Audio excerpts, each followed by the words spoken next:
नमस्कार। आज आप सुनेंगे डॉक्टर हरिदास व्यास जी की एक रचना तिनका भर तपिश। तो शुरू करें कहानी। सर्दियों का वह एक ठंडा इतवार था। आंगन की धूप में बैठे सदाशिव बाबू ने अखबार रखकर शॉल फिर ठीक से लपेटा। 11:30 होने वाले थे। बाहर मोहल्ले में खेल रहे बच्चों का शोरगुल सुनाई दे रहा था। उन्होंने बेटे के बारे में पूछने के लिए पत्नी की ओर गर्दन घुमाई थी कि 8 साल के बंटी ने रोते रोते घर में कदम रखा। बंटी ने सुबकते हुए बताया कि मोंटू ने आज फिर पहले तो उसे बेड पर बॉल न देकर सिर पर फेंकी और बाद में लात भी मारी। सदाशिव बाबू का चेहरा तमतमा आया। गुस्सा तो ऐसा आया कि अभी ही जाकर मोंटू की धुनाई करते। यह कोई पहली बार नहीं हुआ है। इससे पहले भी वह बंटी को 3-4 बार पीट चुका है और उसकी शय पर दूसरे लड़के भी बंटी को परेशान करते हैं। सच बात तो यह है कि उन्हें यह मोहल्ला ही नहीं पसंद। इसी कारण उनका मोहल्ले में किसी के यहाँ विशेष आना जाना भी नहीं है। इस मोहल्ले के लड़के तो तोबा तोबा। 8-10 साल के लड़के भी एक नंबर के लड़ाके, बेईमान और झूठे। इसलिए बंटी को वे इन लड़कों के साथ कम से कम खेलने देते हैं। पर आखिरकार बच्चे को घर में कैद करके भी तो नहीं रखा जा सकता।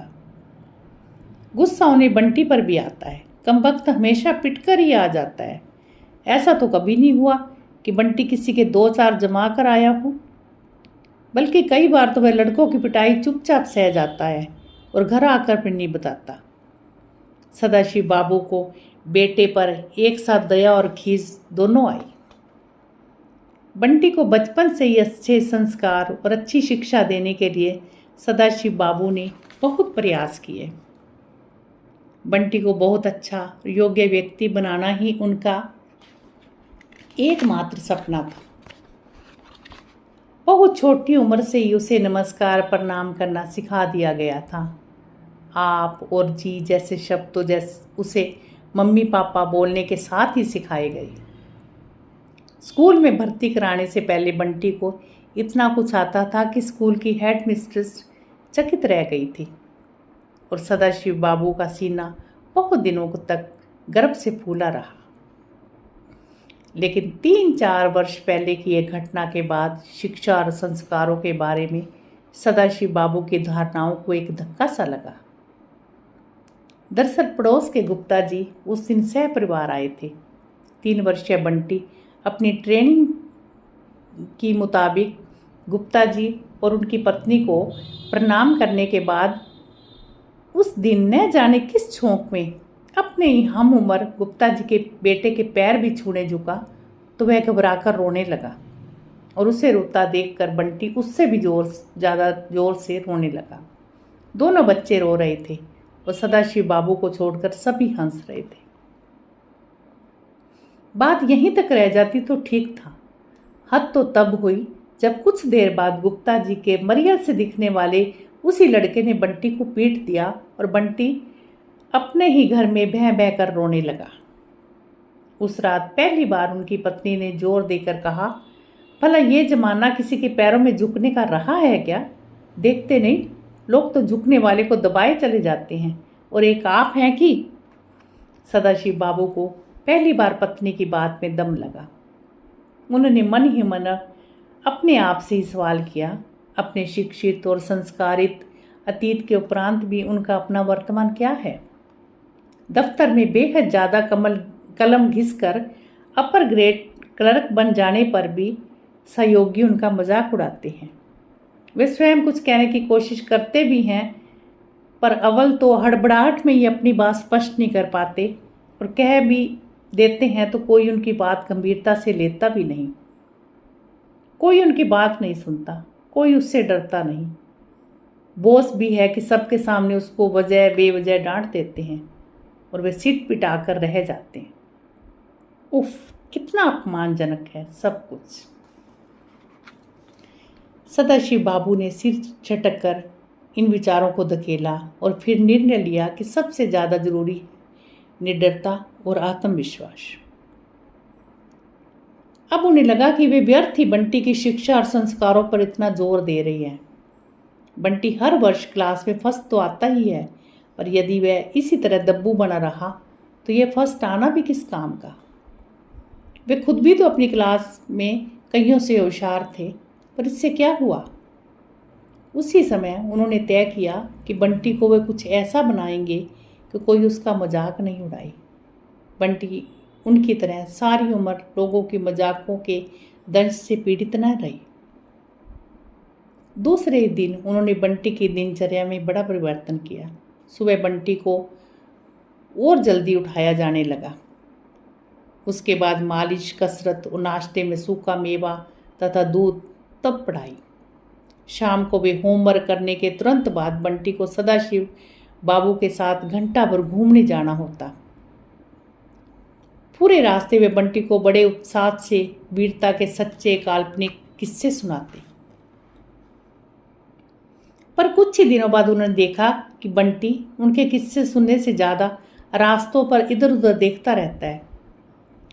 न तो वह उत्साह या जिज्ञासा से कुछ पूछता है, न ही उसके चेहरे पर किस्सों के प्रति जरा भी रुचि होती है। पूरे रास्ते बंटी का चेहरा उबा हुआ सा दिखाई देता है, और ऐसे में उन्होंने खींचकर बंटी पर 2-4 बार हाथ भी उठा दिया था। पहली बार पिता की थप्पड़ से बंटी चौंक कर जोर से रोया था, पर बाद में तो उसकी आंखों में आंसू और भय से थरथराते बदन के बावजूद भी वह हलक से आवाज तक नहीं निकालता। रोने की घुटन से उसका सीना रह रहकर फूल उठता। बेटे के उस रूप को देखकर उनकी आत्मा उन्हें धिक्कारती।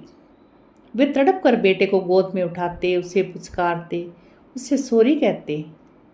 खुद उनकी आवाज भर आती। तब वे धैर्यपूर्वक बेटे के आंसू पोंछते हुए बहुत प्यार से समझाते, पापा से तुम कुछ भी बात किया करो, पापा से कुछ पूछा करो, डरो मत, पापा के साथ हंसा करो, खेला करो। बंटी उनकी बाहों में तब भी सहमा सहमा सा अपनी रुलाई को दबाता हुआ पूरी जिंदगी से पापा की हर बात पर हाँ की मुद्रा में सिर हिलाता। सदाशिव बाबू भी बड़ी सजिंदगी से बेटे पर अब कभी हाथ न उठाने का निश्चय करते, पर कुछ समय बाद सब कुछ फिर घट जाता। आखिरकार यह शाम की सैर न जाने कैसे धीरे धीरे बंद ही हो गई। पर आज जब बंटी फिर पिट कर आया तो सदाशिव बाबू को लगा कि बेटे के भविष्य के बारे में उनकी योजनाएं निरर्थक हो गई है। सारे सपने टूट चुके हैं। उन्हें सूझ ही नहीं रहा था कि आखिर वे अपने बेटे को इस बेहुदे और लड़ाके जमाने में जीने के काबिल किस तरह बनाए। सारी दोपहरी वे रजाई में लिपटे उदास आंखों से शून्य में ताकते रहे। पूरे घर का वातावरण सहमा हुआ और खामोश था। बंटी रविवार की फिल्म बहुत धीमी आवाज के साथ देख रहा था। शाम का अंधेरा घिर आया था।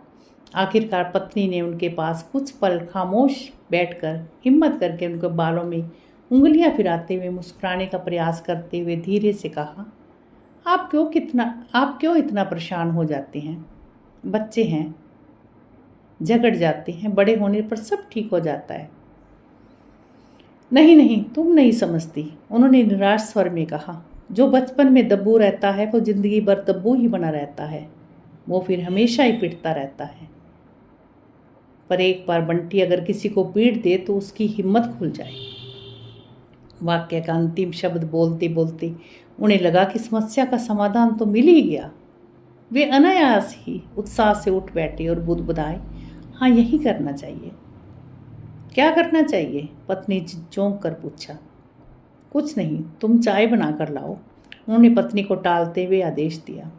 मन ही मन वे खुद चकित थे। इतनी बड़ी समस्या का इतना सरल उपाय, आश्चर्य है कि उन्हें ये पहले क्यों नहीं सूझा। चाय पीकर उन्होंने कड़क स्वर में बेटे को तैयार होने का आदेश दिया। खुद कपड़े पहनते ही मन ही मन योजना को अंतिम रूप दे रहे थे। उनकी पत्नी आशंकित सी कुछ पूछना चाह रही थी, पर बाप बेटे के घर से निकलते निकलते केवल इतना ही कह भाई, जल्दी घर आना, सर्दी बहुत है। पत्नी की हिदायत बाहर गिर चुके अंधेरे में विलीन हो गई। घरों में बंद लोग रविवार की फिल्म देखने में व्यस्त थे। अधिकतर घरों की खिड़कियों, जालियों और रोशनदानों से छनकर आती पीली मरियल रोशनी रास्तों तक पहुंचने से पहले ही चुक रही थी। अलबत्ता टीवी सेटों की आवाज़ सोए से रास्तों को जोर रही थी। सड़क पर इक्के दुक्के लोग आ जा रहे थे। सदाशिव बाबू ने बंटी का हाथ मजबूती से पकड़ रखा था। मोंटू का घर आने पर उनकी चाल कुछ धीमी हो चुकी थी। बंटी को उन्होंने धीमी आवाज में कहा, मोंटू को आवाज़ देकर बाहर बुलाना और बाहर आते ही उसके चेहरे पर जोर से गुस्सा मारना। उन्होंने गुस्सा तानकर दिखाते हुए बेटे को जोश दिलाने की कोशिश की। 5-7 आवाज़ों के बाद मोंटू कुछ खाता हुआ बाहर आया। बंटी चुपचाप खड़ा रहा। उन्होंने बंटी को टहोका लगाया, पर बंटी तो जैसे बर्फ की सील बन गया। तब तक मोंटू ने उन्हें भी देखा। पल भर शक पकाने के बाद मोंटू ने उनसे मुस्कुराकर नमस्ते की और बड़े विनम्र स्वर में कहा, अंकल अंदर आइए ना, आप तो हमारे घर कभी आते ही नहीं, पापा भी घर हैं, आइए। वे मोंटू को एकदम देख रहे थे। गोरा स्वस्थ मुस्कुराता मोंटू उन्हें विनम्रता से बुला रहा था और वे सोच रहे थे कि बंटी की जगह क्यों ना वे खुद ही मोंटू के चेहरे पर कसकर एक झापड़ लगा दी। सदाशिव बाबू को चुप देख उसने बंटी का हाथ पकड़कर कहा, तू आ ना, देख मम्मी आलू प्याज की पकौड़ी बना रही है, अंकल आइए ना आप भी। उन्होंने सोचा, कमबख्त कितना स्मार्ट है, इतना सा है पर कैसी मान मनुहार करना जानता है। पर फिर गला साफ करते हुए उन्होंने मोंटू से कहा, नहीं बेटा, हम अंदर फिर कभी आएंगे। मैं ये कहने आया था कि आज तुमने बंटी को क्यों मारा। उनकी बात पूरी होने से पहले ही मोंटू बचाव की मुद्रा में बोला, नहीं अंकल, मैंने बंटी को नहीं मारा, बाय गॉड नहीं मारा। वो तो अंकल खेलते उसके बॉल लग गई थी, मैंने जानबूझकर थोड़ी मारी है ना बंटी। उसने बंटी की ओर देखकर हाँ मरवाने की कोशिश की। बंटी बुत बना खड़ा रहा। उससे हाँ या ना कुछ भी नहीं कहा गया। सदाशिव बाबू ही फिर बोले, अच्छा कोई बात नहीं, तुम आइंदा से बंटी का थोड़ा ध्यान रखना, तुम तो बंटी से बड़े भी हो। ठीक है, तो हम चलें। मोंटू ने सहमति से सिर हिलाकर कहा, अच्छा uncle, good night Bunty. Bunty ने मुड़कर आधा अधूरा हाथ हिला दिया। सदाशिव बाबू को समझ नहीं आ रहा था कि उन्होंने बड़ी समस्या का सरल समाधान तो कर दिया था, अलबत्ता उनका मन और उनके कदम काफ़ी हल्के थे।